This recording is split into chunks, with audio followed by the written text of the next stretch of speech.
วันนี้เรามีโอกาสมาสัมมนา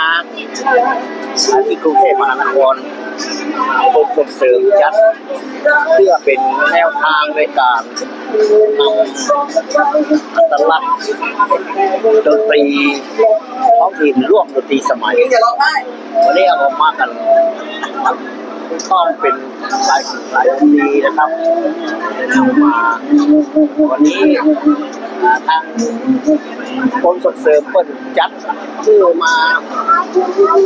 กินเลี้ยงในเรือครับต้องเรือเจ้าพระยาเรืออันต้องใช้ท่าสังกับเกาะเป็นคนครับสนุกสนานกันวันจะติ๊กอะไรกับประการหลักนี่เขามาปล่อยอารมณ์เลยสักวันครับ